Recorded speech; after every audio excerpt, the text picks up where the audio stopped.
está en la inseguridad más absoluta para todos. Ya está bien de buscar tanta seguridad en la vida que al final renunciamos a la libertad buscando una seguridad que no existe. La seguridad se tiene que ganar uno poco a poco. Y ganará con esta ley, sí, si le votan, sí. No es una respuesta lógica, la gente gana cuando le votan.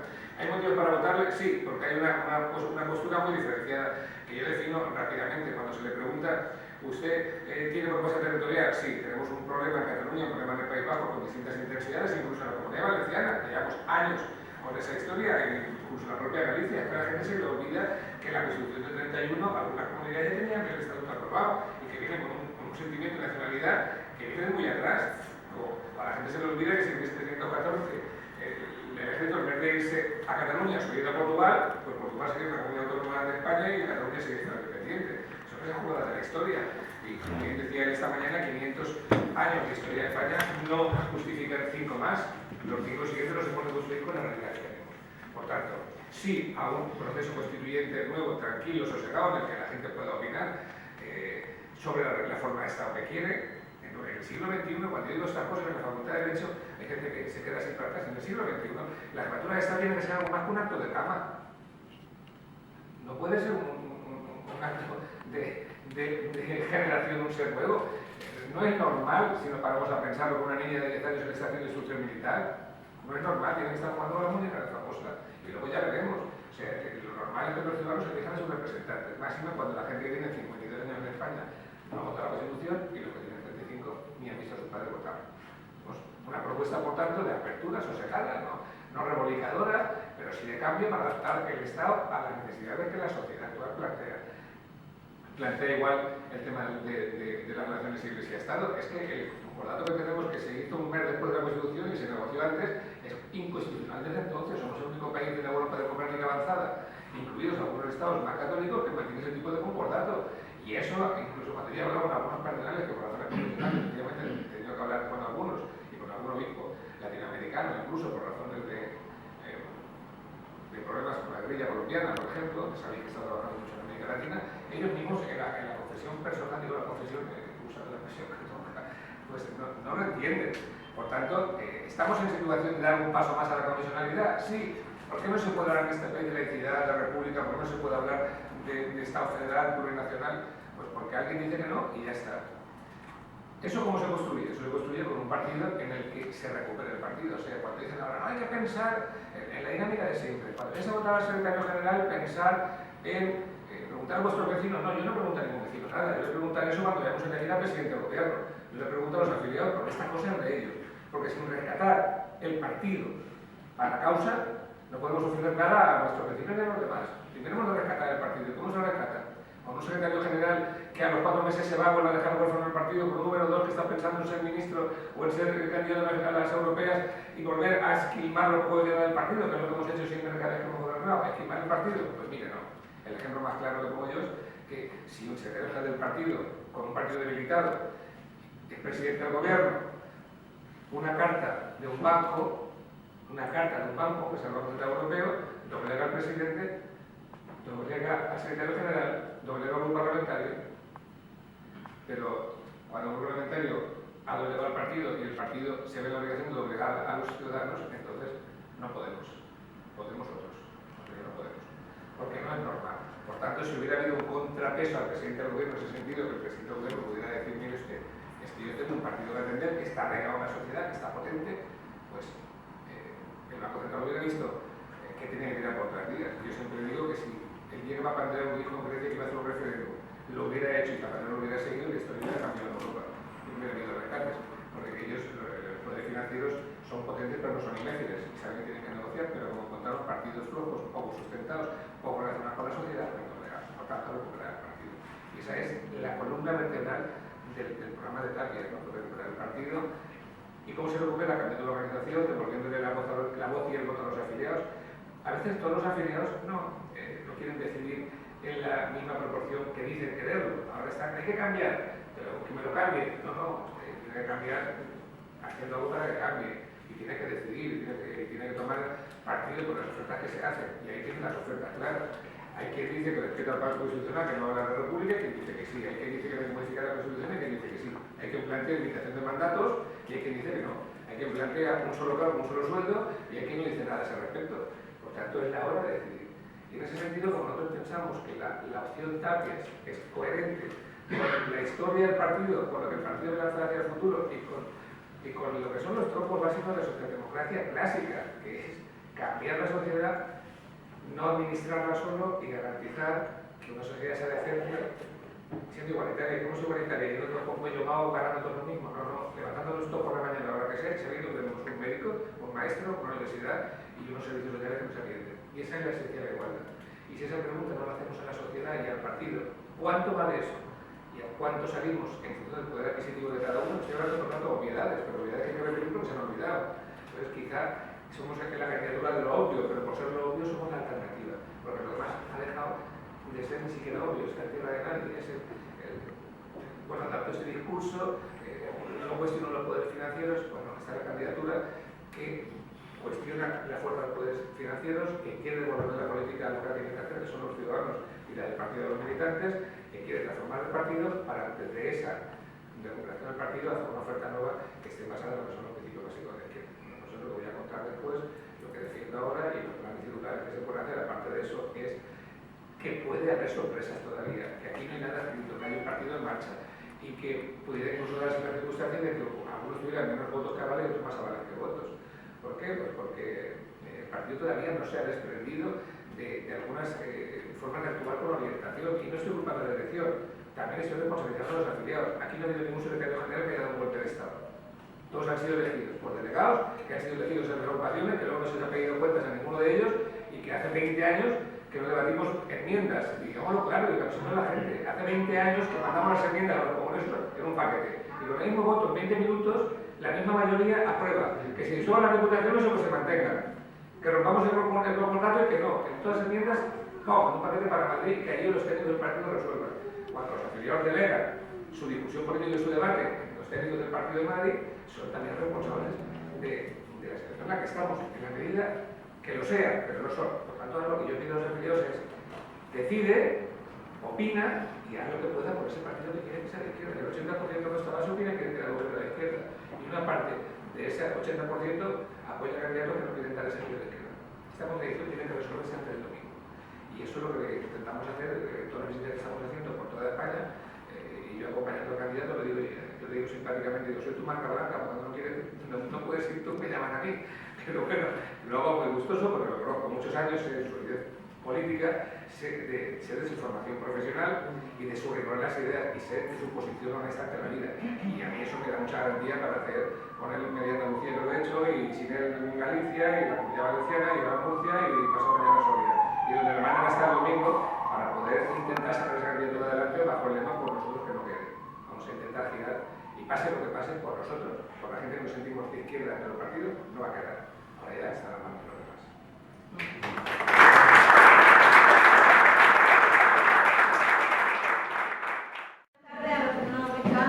Muchas gracias por vuestra asistencia.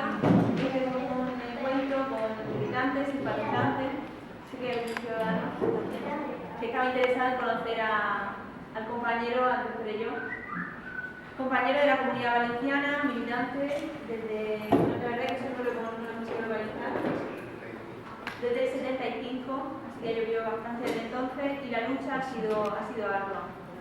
Fue alcalde en su pueblo, en Buñol, no sé si le dice pueblo, ¿verdad?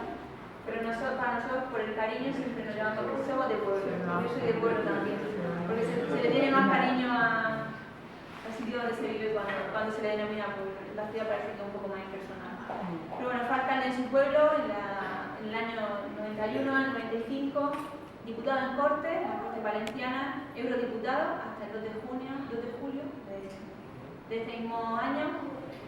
Y bueno, y un defensor de los derechos, de las libertades, un socialista, compañero de la corriente también, de izquierda socialista, pero sobre todo una persona comprometida con los demás. Es más conocido desde su aparición en Salvado, en el programa de Jordi Évole. Hizo dos intervenciones en este programa, la primera de ellas, la del accidente, a causa del accidente del metro de Valencia. Como sabéis, gracias a ese programa se removieron conciencias y se volvió a sumar mucha gente a las movilizaciones que se realizaban en la plaza para para recordar que era un caso que debería ser abierto, y efectivamente así está siendo. Pues el compañero Andrés Perelló fue uno de los miembros impulsores de que se crease la comisión de investigación de ese trágico accidente que se cobró la vida de muchas personas y con la que el Partido Popular jugó de esa forma que nos tiene acostumbrado a jugar, esa forma sucia e inmoral. Además, también el compañero participó en otro programa de Salvados en el que se hablaba sobre los lobbies y su papel en las instituciones europeas. De hecho, cuando buscaba información sobre Andrés en Internet, uno de los titulares que aparecía en Internet hablaba sobre eso exactamente. Y podréis ver, por lo que decía, su forma de hacer y su forma de plantear la política en el Parlamento Europeo. Decía así: el eurodiputado español Andrés Perelló, marcado en rojo por Philip Morris, una empresa esta pequeña, por no defender sus intereses. Las tabacaleras lo tenían enfilado, ¿no? Como se dice aquí. Seguramente por ser más exigente en el cumplimiento. De hecho, dice sobre el debate de una directiva del tabaco, y bueno, estaba retrasando ese debate y él entendía que era injustificado ese retraso. Como decía una persona, para mí ha sido un honor cuando me lo dijeron los compañeros, si podía presentarlo, me encantada, la verdad es que se lo agradecí mucho a Juan Carlos. Y como decía, pues es una persona muy comprometida con todas las causas, es una persona que sabe decir, que dice lo que piensa y hace en función de lo que dice, que es algo que diferencia, yo creo que al equipo de Pérez Tapia, que es la coherencia. Yo lo hemos podido ver, aquellos que habéis podido ver el debate, yo creo que ha quedado en evidencia que el compañero Pérez Tapia es una persona coherente, aparte de ser un socialista, de izquierdas, pero sobre todo se quiere dedicar a reconstruir el partido, que es lo que en este momento muchos entendemos que necesita el Partido Socialista. Más allá de los eslóganes, de si ser más alto o más bajo, de si ser más moderno o menos, yo creo que lo importante en este momento es reconstruir la esencia de nuestro partido, que son nuestros principios, y la coherencia y la credibilidad que hemos perdido en la calle por hacer una cosa mientras decíamos la contraria. Defraudar a la ciudadanía y, sobre todo, defraudar a nuestros propios militantes. Ese es el sentimiento que muchos compartimos, yo creo que esta tarde lo dices aquí, y que muchos compartimos porque hemos tenido que pelear, ¿no? Y defender las siglas de un partido que en ocasiones, y esto ya es una opinión muy personal, en ocasiones sentimos que no nos representan, o no nos han representado algunos compañeros, sobre todo algunas decisiones de las que no hemos formado parte. Así como decía, me ha ilusionado ver el debate, me ha convencido, me ha ratificado, una vez que avalé a Pérez Tapia. Bueno, quiere escuchar a todos los candidatos, el otro día también escuché a Madina, pero me ha ratificado poder ver el debate y pensar en que iba por el camino correcto cuando decidí votar a Pérez Tapia el próximo domingo.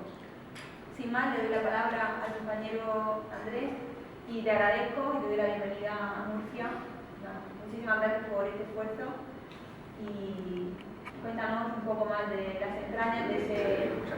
Sí, efectivamente. Una de sus luchas fue porque Andrés ha llevado el área de medio ambiente, y una de las luchas en las que se metió siendo eurodiputado fue para que se cerrase el vertedero de Vanilla, como sabéis, y conocen aquí muy bien algunos compañeros que son de la zona. Ha traído muchos problemas, tanto de salud, incluso con vidas. Y bueno, en esa lucha ha estado el compañero Andrés. Antes tenemos que agradecer esa implicación con la región de Murcia, que no es algo que suelen hacer desde Europa y desde el gobierno de Madrid. Estamos bastante olvidados en general. Así que nada, muchas gracias y te doy la palabra.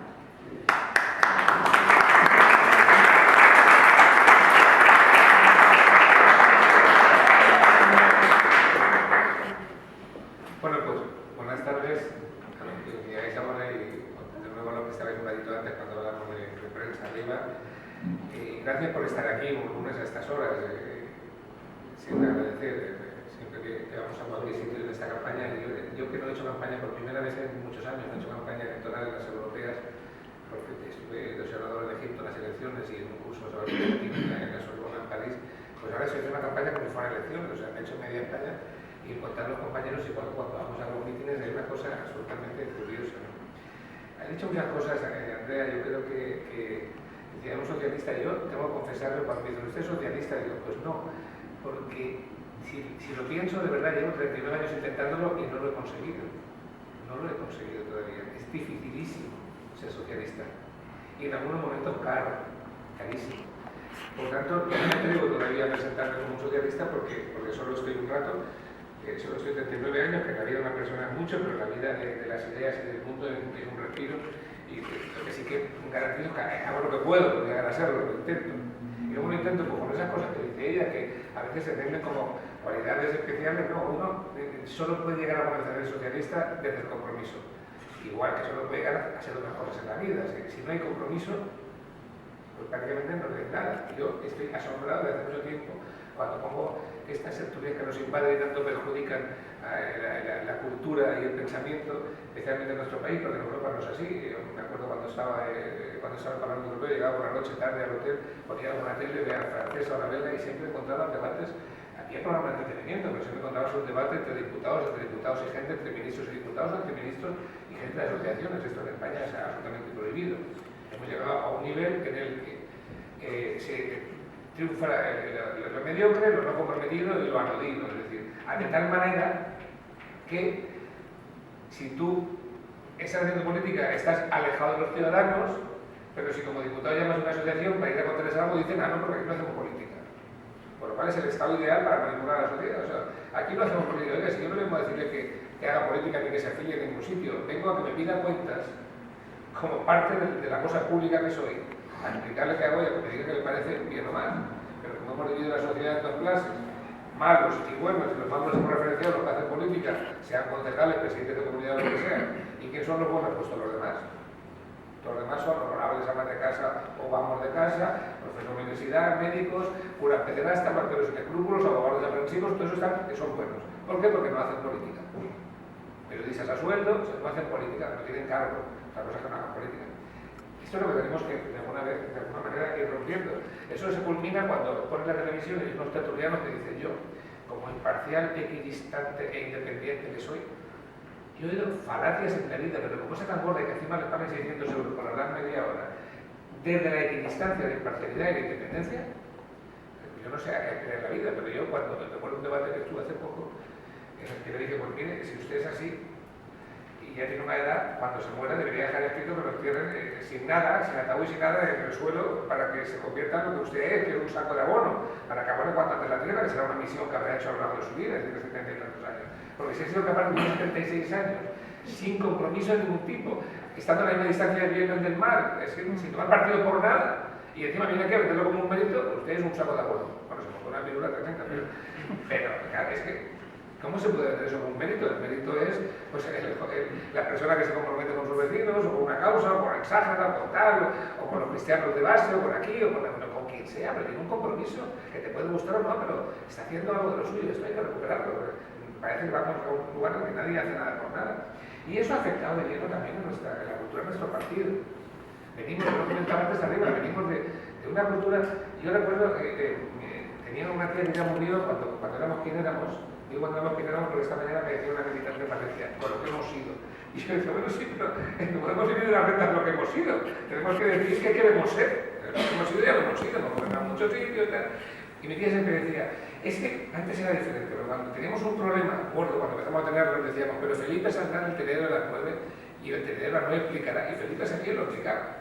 Y eso nos generó una especie de calma y decir, bueno, que lo explique Felipe. Luego Felipe se fue, tenía que explicar otro, que ya no lo explicaban, luego no podía explicarlo ni Felipe ni otro porque los problemas eran mucho más complejos, ya no era tierra virgen, la sociedad iba avanzando, ya estamos en la Unión Europea, estamos en la OTAN, vino una generación de jóvenes, como decíamos antes, los que tienen 52 años no han votado la Constitución, los que tienen 35 no han visto ni a sus padres votar, y tenemos una dinámica nueva, todo ha cambiado.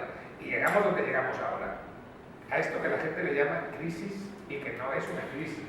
Los que sois más mayores como yo habéis conocido la crisis del petróleo del 91, hasta el 93, subida de pagos, subida de intereses, bueno, pero caídas en picado de un sector como la construcción o reventones como eso, cambios de comportamiento, el intento de que la gente sea más productiva. Oiga, más productivo puedo ser, pero más productivo no es ser sumiso, no es que el empleo crezca a costa de que lo que gane uno se reparta entre dos y lo que absorbía el que tenía la ley financiera le siga creciendo.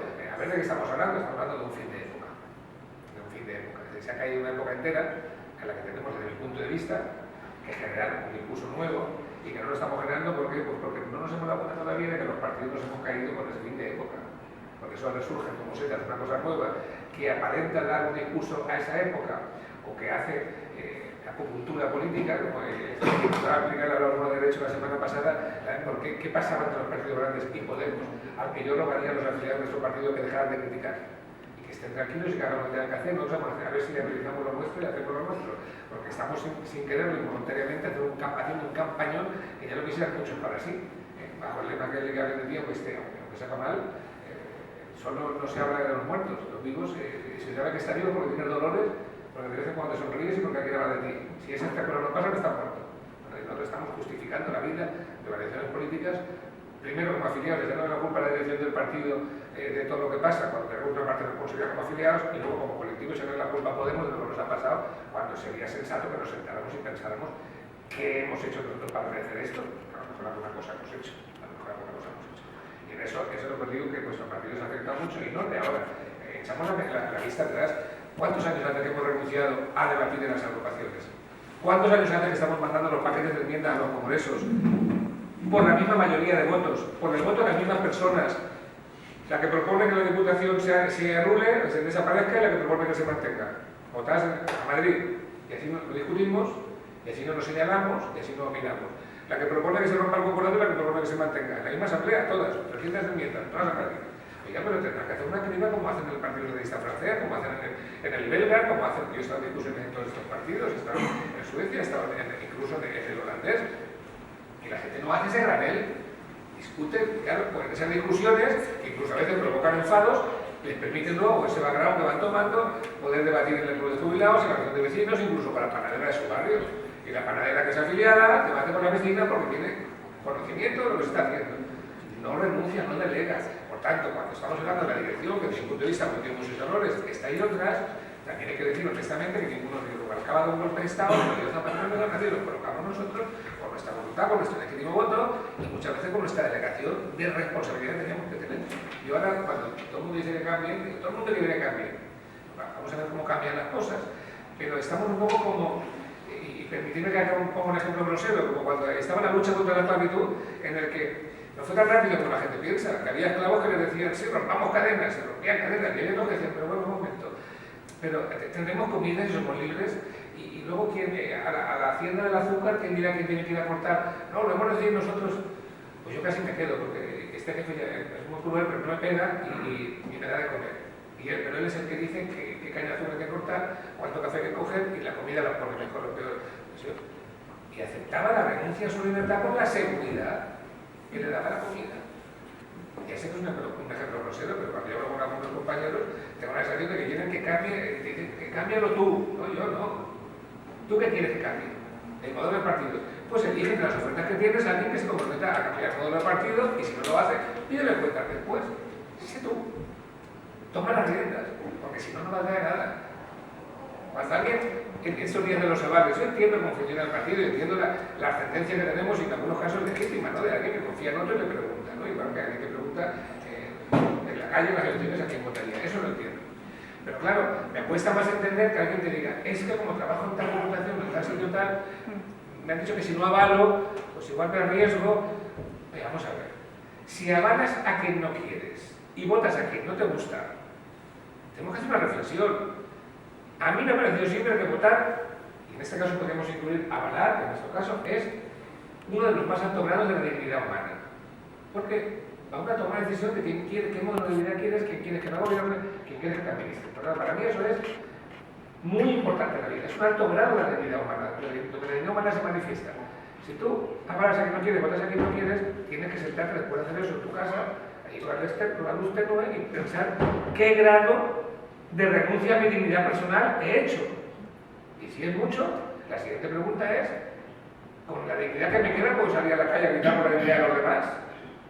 Como socialista que no mantiene su dignidad dentro del partido, ¿puedo salir fuera a defender la dignidad de los demás ya que se levante contra el PP, contra tal, contra cual? No, porque el mismo argumento vale. Un funcionario que trabaja en una podría decir, mire, como me paga el PP, porque todavía aquí no pagan de nada, ni un ministro, ni ahora ni antes ha pagado ningún ministro nada de su bolsillo. No lo han pagado todos nosotros, lo que hacen es administrar mejor el nuestro dinero. Pero yo no conozco ningún presidente de gobierno que haya pagado un puente de su bolsillo en una escuela. Lo que pasa es que hay presidentes más decentes que hacen las cosas de una manera y otros más indecentes que las gastan en otra. En una comunidad en la que vivo podía haber indecencia hasta pasado mañana por la mañana. Y a lo mejor aquí en Murcia también, pero bueno, eso es para otro debate. Pero bueno, tienes que plantearte que antes hablaba de compromiso, hablo de dignidad. Esas son las cosas que tenemos que plantearnos si queremos realmente, y yo creo que hay que hacerlo, no dar respuesta solo, o sea, a un tema local. Es decir, yo avalo a este porque aquel que se llama conmigo avala al otro. Bueno, que aquel se puede hablar mal contigo, no gustarte y avalar al mismo, que no pasa nada. O incluso votar al mismo. Es que no se elige secretario general para resolver cuitas locales o para resolver problemas personales y ejecutivas locales. Si miramos con esa visión, tenemos que levantar un poco la boina para mirar más al horizonte. Porque ni siquiera creo que tengamos que plantearnos encontrar una respuesta para nosotros. Ya sé que lo que estoy diciendo va a parecer muy ambicioso, pero encontrar una respuesta para el Partido Socialista, para España, sí, pero es que como socialistas y como internacionalistas que somos, y es que lo seguimos siendo, tendremos que empezar a plantearnos qué respuesta tenemos para Europa y para el mundo. Porque mirad, con lo grave nos parece a nosotros esta situación nuestra, si fuera solo un problema del PSOE, sería un mal menor. Pero el problema es que yo vengo de 5 años de todos los lunes reunión con la Socialdemocracia Europea, por eso se llama Partido Socialista Europeo, que no existe, que es una sucesión de delegados de las ejecutivas nacionales y el tronco del partido somos los eurodiputados. Por la sencilla razón, porque estamos toda la semana allí, no podemos ver más, pero eso es el partido. No hemos llegado a eso de que aquí el PSOE es una delegación europea del PSE y yo soy militante del PSE. Esto no existe, no nos engañemos.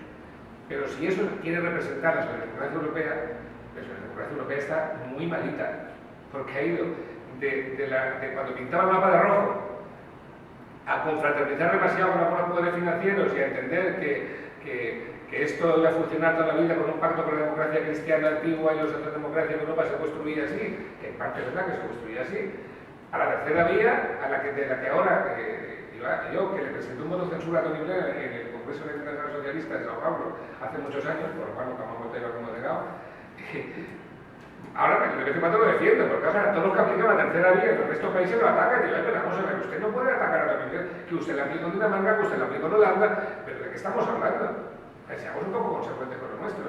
Y de ahí hemos pasado a la indefinición y a administrar la política en vez de a transformar desde la política. ¿Y cuál es la realidad? La realidad, con eso comprometo a mí mismo, con mis palabras, no a nadie más, es que la socialdemocracia europea no tiene un relato para Europa para los próximos 50 años, que es lo que necesitamos. Tiene un programa electoral, claro, pero un programa electoral, con las caras que yo veo aquí, la experiencia de algunos, lo haríamos ahora mismo, nos sentaríamos y con un corte de pega lo hacemos. No hablo de un programa electoral que incluso nos quede bien. Hablo de un relato como se hizo uno del estado de bienestar al acabar la Segunda Guerra Mundial, un poco más adelante, como se hizo en Europa, que también lo cuentan con media página en los libros, pero fue un poquito más largo. ¿Qué pedimos? Si vamos a rescatar o no de verdad la política, si vamos a plantear que el estado de bienestar es posible o no, o vamos a seguir creyendo en las únicas medidas posibles. Les cuento una anécdota pequeña, aunque vaya salto de mata, pero que le puedo mismo me ayude luego a construir el discurso. Yo no era de la Comisión de Economía, no he sido nunca, pero me gustaba ir cuando venía Trichet o cuando venía Draghi a ver lo que decían. Y no podía votar, pero tenía voz. Y cuando viene a explicar las medidas posibles, que son las de la Troika, yo inocentemente le digo, bueno, señor Draghi, ya he entendido las medidas que hay que aplicar, ya sé cómo está el tema de mal, pero usted podría decirme 2 o 3 de las imposibles por saber. Y entonces me dice, esa pregunta no me la han hecho nunca, pero ¿para qué quiero saber las imposibles? Y yo la respuesta era tremendamente firme de decir, porque es miércoles y el sábado como con mis padres, mi madre me preguntó y su me va a preguntar si sé alguna de las imposibles, y me da un auténtica vergüenza, no puedo contestar a mi madre, mira, las posibles son estas, porque las imposibles son estas. Pero nadie que no ha probado lo dulce puede saber lo que es lo amargo. Saber esto es dulce porque lo he probado y esto es lo amargo. Bueno, no había medidas imposibles, no me las pudo contestar, porque se había construido un discurso sobre medidas posibles, que hemos aplicado a rajatabla unos y otros, y que en nuestro caso ha sido el cambio del artículo 135 de la Constitución. ¿Y por qué se ha cambiado? A mí me preguntan, porque el PSOE debe mucho dinero, el PSOE compartido tenemos mucho dinero, es verdad, y eso puede tener una cierta importancia. ¿Porque el Estado debe mucho dinero? Sí, tenemos mucho dinero, pero os digo una cosa, ninguna de las dos circunstancias son suficientes para que se doblegue un presidente del gobierno. Y Yo tuve una conversación larga y tendida de 2 horas y pico en Dominicana, mano a mano con Zapatero en septiembre, porque estaba previsto un desayuno con dirigentes que al final no se pudo celebrar hasta más tarde, y estaba el desayuno para 16, no me dijo que lo van a hacer yo, los 2 solos. Y estuve explicando, pidiendo que me explicara esta historia y me trasladó su angustia que yo comprendí. Yo también le dije, pero mira, las ciencias financieras no han mirado la deuda, ni han mirado el que tú tuvieras un problema de conciencia, que el país se pudiera hundir, han mirado que como tienes un partido debilitado, que como no está nada arraigado en la sociedad, que como no es el secretario general y el presidente del gobierno, que como funciona la partitocracia de alto en bajo, sabe perfectamente que no tiene ningún contrapeso en el que te puedas apoyar. Y por tanto, una sola carta ha valido para cambiar la Constitución. Mi pregunta es, ¿cuántas cartas de ciudadanos hacen falta para que la podamos a cambiar? Ya sé que con un ciudadano no, que el banco pesa más, pero a lo mejor si nos dicen que con 2 millones de cartas, pues podemos encontrar 2 millones de cartas. ¿Qué evidencia eso? Evidencia que si no rescatamos el partido como tal, la situación para caer en la mano de las garras financieras u otras es muy fácil. Se doblega al presidente, que a la vez es secretario general, se doblega desde el secretario general y el presidente al grupo parlamentario, que no habrá ningún diputado que se levante, pues no, como nos levantamos, hemos roto la disciplina de voto no sé cuántas veces, pero como le importamos un pito a la prensa nacional y a nuestro propio partido, que nos aparcan allí y no coordinan nada, pues no se enteran. Si el día que alguien, algún estudioso haga la relación a la vez de que hemos roto la disciplina de voto por conciencia por otras cosas, va a haber una sorpresa en este país. Aquí la rompe la disciplina de Celia Villalobos por un tema de aborto y se monta una pirula para que allí la hemos roto con temas importantísimos. Bueno, el grupo parlamentario y el secretario general y el presidente ya está el partido dominado y luego se le encarga al partido que convenza a la sociedad. No puede. Yo antes de broma decía, y cuando llega a ese punto no podemos otros que vienen a hacer algo cultura política, mientras nosotros hacemos placebo de intentar explicar cosas, y ahora Podemos y dice, una aguja en el paro, otra aguja en los impuestos, otra aguja en la casta. La gente se siente confortable porque le ha puesto una aguja en cada punto de dolor de los que tenía. ¿Se quiere enfermedad o no? No lo sabemos, pero en el momento no le duele, porque hay alguien que le transmite confianza y que no tiene que explicar su historia además. No ser socialista, no ser comunista significa, como definición, no tener que explicar científicamente la historia. ¿Usted qué es? Yo, Podemos para el futuro. No tengo que explicar dónde vengo ni quién soy. Luego, mucho más sencillo que lo nuestro. Que tengo que explicar la historia del socialismo, ni la historia del cristianismo, ni la historia del comunismo. Tengo que explicar que Podemos, todo para adelante. En esa realidad, ¿tenemos que dar la alternativa recuperando el partido? ¿Sí o no? La vamos a recuperar. ¿Y cómo planteamos? Bloqueamos los puntos. Veamos dónde hemos cometido el error. En este momento garantizamos el pago de la deuda por encima de la garantía del estado de bienestar. Yo siempre digo que una nación decente tiene que preguntarse cuánto vale, por ejemplo, la sanidad pública, que todo ciudadano que se levante por la mañana tenga un médico a su disposición, de igual que sea rico que pobre. Si luego os digo si quiere pagar uno más o irse a un privado a Houston, ese es su problema o su voluntad o su posibilidad. Pero el que no tiene, como el que tiene que tener el mismo médico garantizado. ¿Cuánto vale? Tanto. La nación lo puede sostener. ¿Entre cuántos? A cote no. El que más tenga más paga. Igual con la gente que tiene problemas. Y los que somos más mayores nos acordamos de aquel trozo de carne que teníamos que ponía 4 puntos. Y el cuarto era la necesidad de los impedidos se hace cargo de ella la sociedad. Como se hace cargo de una familia, cuando tiene 3 hijos buenos y uno que está peor, los otros que están mejores saben que tienen que hacer más esfuerzo como hermanos y el padre y la madre más atención al que está peor que a lo que se puede pagar por sí mismos. La sociedad no se diferencia en nada para la familia y selecciona o atiende a los que tiene mal en una medida y los que tiene bien se apañan, porque no hace falta que se atiendan tanto. Y los que tienen mucho se recurrirán a un bolsillo que es la esencia del Estado para sacar un poco para, desde el manto general, cubrir educación, sanidad, prestaciones sociales y una buena universidad. Cuando dices en algunos lugares parece que se está haciendo un discurso como si hubiera vivido una pasionaria. Miren, no. Estoy diciendo obviedades todo el rato tan gordas, como cuando estamos debatiendo el futuro de la democracia y tal. Hace 2 años en Barcelona estaba Jacques Delors, que a mí me tranquiliza mucho porque como siempre me dicen que digo cosas gordas, pero yo no he dicho ni una cosa gorda, te lo digo. Digo estas cosas que digo ahora en todos los lugares. Pero 3 seminarios seguidos en un año sobre el futuro de la democracia.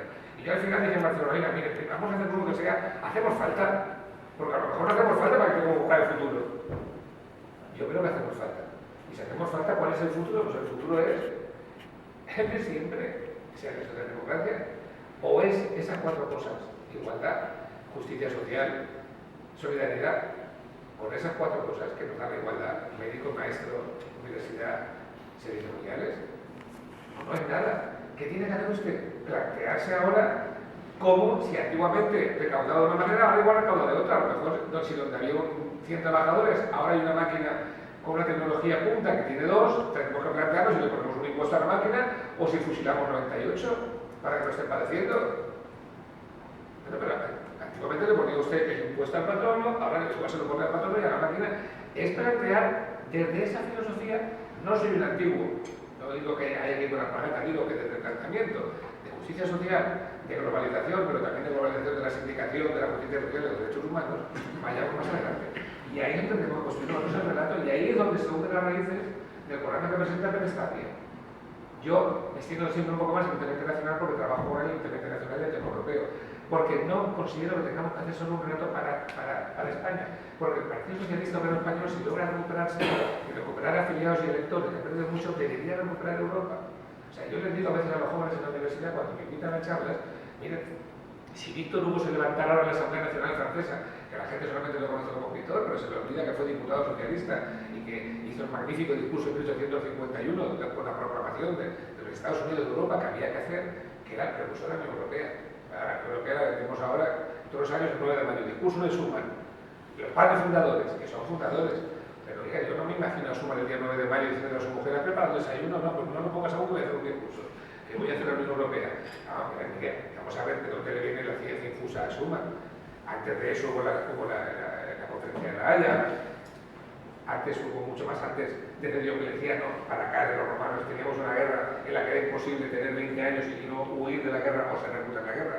La prusiana, la de los protestantes contra los católicos, Estrasburgo en 5 años, en 75 años fue 5 veces alemana o francesa, hasta que se les... Bueno, y gente que había ahí, bueno, Enrique IV, Carlos V, lo intentan, no lo pueden conseguir, o uno lo asesina, que no llega ahí para poder componer aquello. Hablaban de una unión de las Europas.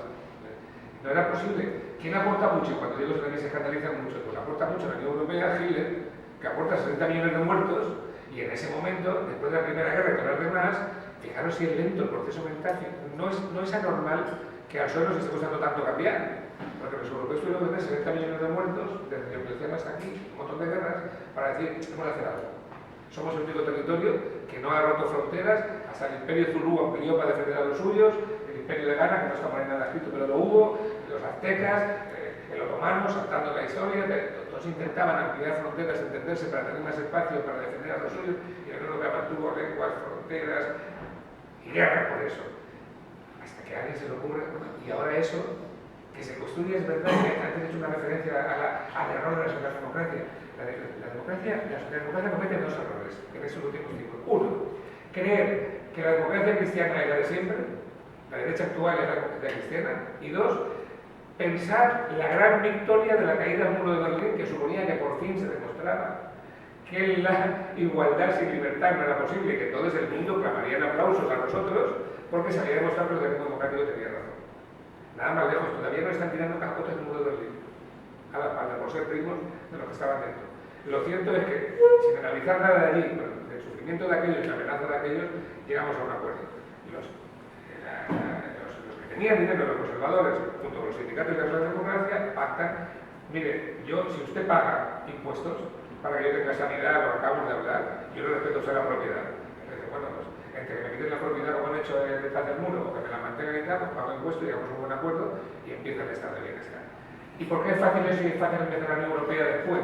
Pues es fácil porque hay dos grupos internacionalistas, cada uno desde un lugar. Los socialistas somos internacionalistas por ser de izquierdas y porque aquella historia de trabajadores del mundo entero unidos, porque es posible la lucha de los trabajadores en un solo país, os cuento cosas que sabéis, y la democracia cristiana, ¿de dónde le viene el internacionalismo? Pues le viene de ser papal, de que tiene un papa internacional para todo el mundo y tiene una visión internacional, papal pero internacional, y por tanto hay dos internacionalismos, uno que viene del cielo, otro que viene del suelo, pero internacionalismos a fin de cuentas. ¿Y de dónde le viene el acuerdo por lo social? Pues porque en aquella democracia cristiana, que sí que lo era, aunque fuera conservadora en muchas cosas, había una pátina de doctrina social de la Iglesia que era perfectamente combinable con la doctrina social del socialismo, y se podía. ¿Pero qué queda de aquella democracia cristiana? Nada, 3 diputados en el Parlamento Europeo, el resto es la derecha que no quería a Europa, hasta que un día alguien le pone un poco delante, va al catastro y le dice, mira, esto es Europa, y bueno, pues también la puedo escriturar yo también. No había pensado que la podía escriturar. Y y se la intentan escriturar desde que hay un muro de Berlín, que la batalla que tenemos es que se preguntan, y si no hay tanque, ni pacto Varsovia, ni amenaza comunista, ¿qué hago yo pagando? Pagando el médico de ustedes, yo puedo pagar el mío. Y entonces no solamente no quiero pagar el de ustedes, sino que me quiero cobrar lo que pagó mi abuelo y mi papá, porque no entiendo cómo caer en la trampa de pagar el estado de bienestar. Este es, desde mi punto de vista, y a buena pluma y sé que con brocha gorda, el problema al que tenemos que dar solución, diciendo quién somos y a quién defendemos. Y por eso cuando José Antonio se plantea decir 135 años de historia del partido son muy importantes, pero no garantizan otros 5, porque no podemos decirles, como en el cine, la película le ha gustado, pero no está a pagar, ¿no? Yo ya voté para eso, ya reconozco mi historia, pero dígame qué va a hacer en el próximo fin de semana cuando ponga una película, porque no estoy dispuesto a pagar 2 veces por la misma. Cuando dice eso, o cuando dice 500 años de historia de España, no garantiza los próximos 5 si tenemos un problema en Cataluña, un problema en el País Vasco, y tenemos unas generaciones nuevas y una forma de funcionar nueva, y eso se resuelve dialogando en el Congreso de los Diputados, y luego llamando a la nación o por los constituyentes o segados, que nos permita opinar sobre la naturaleza del Estado, sobre el territorio, pues no es ninguna rebolica, pues sí supone una revolución en el sentido de volver a evolucionar, pero no es ninguna rebolica, solo que en este país, levantándome por la mañana y dice eso no se puede hablar, eso no toca. Se ha caído en estas elecciones varios muros, se ha caído el suelo del PSOE, el electorado que no es propio. Yo nunca he visto ningún registro de propiedad en el electorado que no será propio, pero se hablaba en ese sentido. El electorado que no es propio, que ahora no se expropian, el ahora no toca siempre las cosas. En un momento determinado habrá que hacer un orden, con nosotros cuánto eso se ha caído al suelo. Y todo eso es a lo que intenta José Antonio la respuesta. ¿Por qué algunos estamos hablando y tenemos el voto para él? Pues estamos hablando y tenemos el voto para él porque conocemos su solvencia ideológica y cultural, señor que ha hecho de su vida profesión de fe y profesión de carrera y de honestidad política, que cuando nadie levantaba la mano para decir no se puede cambiar la Constitución tan alegremente. Por eso cuando dicen, es que ahora, no, mire, es que hemos acostumbrado a que en la vida, cuando andamos, describimos una estela, y esa estela que la trayectoria vital nos acompaña. Y si yo llevo 20 años de mi vida circulando por la izquierda, y ahora voy a dar un giro a la derecha, porque resulta que digo que lo mejor es circular por la derecha, tengo que explicar menos porque tanto tiempo fui por la izquierda, y al revés. Es decir, si yo voté el artículo 135 y no solo lo voté, sino que di charlas explicando por qué había que aceptar ese cambio, y ahora digo que estoy en condiciones de poderlo cambiar, tengo que decir, si mentí antes y miento ahora, si mentí las 2 veces, ¿cómo lo voy a hacer o qué arrepentimiento tengo? Ahora, si yo no lo voté, y me arriesgué que me pusieran 600 euros de sanción, que es lo de menos, sino que me dijeran que eres un desleal o tal o cual, y mantuve el tiempo, y ahora digo, ven cómo no, es que no lo dice solo él, es que lo dice hasta una rabia, soy presidente de la Comunidad Autónoma, su rabia dice ahora, hace poco una jornada que estuve con ella, es que eso es injusto, no, pues eso es injusto, pero es que las cosas, yo por eso no estoy diciendo que nosotros nos podamos equivocar, pero es que llevamos una racha política que la gente se equivoca y no reconoce que se ha equivocado, igual que la gente comete un error y no tiene una responsabilidad por ello. Billy Brandt, un ejemplo que pone muy recurrente, un día se descubrió que entre su gabinete de asesores había un señor que había sido las tasas de la policía secreta, que no estaría Billy Brandt, supongo que repasando la biografía oculta de nadie, que no tenía ninguna responsabilidad, y la nación alemana lo sabía, pero dimitió y después se consagró y fue un gran dirigente porque la gente le halagó y le avaló por su conducta, por asumir responsabilidades. Es que en este país el que son responsabilidades es una rara avis. Una cosa, en el modelo del partido que planteamos, incompatibilidades, algo de mérito. Cuando ellos me dicen, ¿qué hay que ser para ser eurodiputado? Pues lo mismo que para ser presidente del gobierno, ser español y mayor de edad, y luego vaya, pero si tiene alguna virtud que la adorne, pues mejor también, porque claro, si no se va a quedar muy corto. Si viene a presidir a todos los españoles con una mayoría de edad y una nacionalidad, mira si además ha podido hacer algo en la vida, no solo una carrera que te mejore, sino si ha sido presidente de su escalera, o del sindicato, o de los vecinos, de algún sitio, que le haya pasado algo en la vida. Porque esto de en el siglo XXI, coger a uno de los comedores de su casa cuando están todos, que es muy conocido allí es muy conocido, fuera de allí no, y porque es amigo de alguien, elevarlo que pasa a la magistratura y decir, valgo más los diputados a aprender, aprender se va a la escuela. Yo entiendo que en el 77 era tío de la Virgen y en el 79 teníamos más cargos públicos que afiliados en el 77. Porque hubo que correr. Pero ya podemos tener una escuela de partido, ya puede haber gente que puede ser concejal de su pueblo y que podamos ver cómo se instruye, cómo se gobierna, para que luego ser diputado y para luego ser presidente de su comunidad. Estoy hablando de un poco de mérito, un poco de capacidad. En suma, de hacer unas listas europeas, por ejemplo, Cuando le pedimos al partido que se involucre en la defensa, no nos conteste los afiliados, pero ¿en defensa de qué? Si no sé quién son ni qué no saben. Si tu partido no se siente involucrado, yo le decía a Elena Valenciano, yo la conozco de mucho tiempo, desde que éramos unos niños, en Santa Gracia, le decía, y está mucha lucha con ella, que Elena, la jornada va a ser grave, como diría Paquirri. Eres una bolero tal, no, mira, va a ser grave, te voy a explicar por qué. Porque en 15 días he estado en Vigo explicándole del tiro de aguas, he estado en el Delta del Ebro, fijaros, de punta a punta con el tema del cargo del Poma y tal, y estaba un compañero concejal y alcaldes y tal. Y he estado en las marinas de Alicante con el tema de las plataformas petroleras. Con todos los temas que sabéis, que había medio ambiente, era el único socialista español que había en la comisión, y me lo he comido todos. Desde eso hasta los hablantes de órganos. Muy a gusto, por cierto, todo. Y claro, nos hemos tenido un amigo alguna vez con un vecino escalero, pero no voy a votar. Pero cuando los militantes del partido dejen de ir a comarcales provinciales o concejales, como está diciendo antes Andrea, te dicen en la confianza de la reunión, es que tengo dudas de votar por esta lista, y te lo dicen en el mismo lenguaje, digo que en Cataluña de las Marinas, es un síntoma, y eso a mí me da a entender que la jornada va a ser grave. Y aún le dije, yo creo que por el 16 podría firmar un cheque en blanco, tuvimos una boda. Pues hubiéramos salido dos más y lo hubiéramos firmado. Porque que no es el gobernando y pierdas un tercio más uno de los resultados que tienes. Y acabo diciendo que en suma lo grave de todo eso es que estamos aquí sentados por eso. Porque si en vez de perder 9, el PP hubiera tenido el 13 y nosotros 14, estaríamos diciendo lo que estamos diciendo en Andalucía, que hemos triunfado después de haber perdido 13 puntos en Andalucía. 13 puntos. Y hemos triunfado porque el PSOE, el PP, ha perdido más que nosotros. Bueno, yo espero que ya con Pablo Iglesias ya constituyó el partido, ya no sea otro Pablo Iglesias, que no es el original el que lo refunde desde fuera, después de la catástrofe que hemos tenido por no ser capaces nosotros de haber hecho esto antes, porque pensamos que había ya una tarea de gobierno que hemos hecho, que había desgaste, que el partido se veía, que las agrupaciones no están llenas, que no funcionaban, y hemos tenido que estar haciendo un poco más por la derrota, que eso a veces nos olvida. La fiesta de la primaria no. La fiesta de la primaria está muy bien, pero nos convoca la derrota. Y deberíamos tener eso en la cabeza para que la siguiente cosa que hagamos importante, si hay que haber un cambio que hacer, no esperemos a la derrota para volverlo a hacer. Bueno, pues a eso se nos convoca y a eso es a lo que hemos intentado dar respuesta a un programa que todos conocéis y que yo no quería extenderme más de Perestapia. Y para eso es para lo que yo pido el voto, por allá por donde voy, porque entiendo que un secretario general que no quiere ser secretario presidente del gobierno entiende perfectamente que quiere rescatar el partido y garantizar que el que lo vaya a ser después tenga el apoyo del partido desde la independencia y la no mediatización de la ejecutiva federal por primera vez en la candidatura.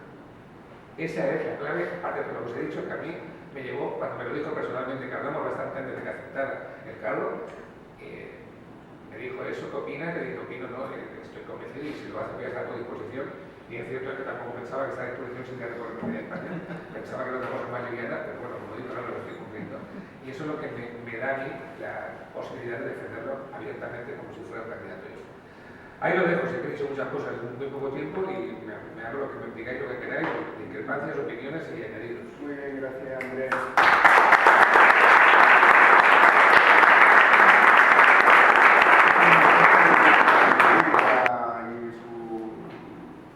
Porque su pertenencia a la izquierda socialista, bueno, pues a lo mejor haya podido influir un poco en el asunto.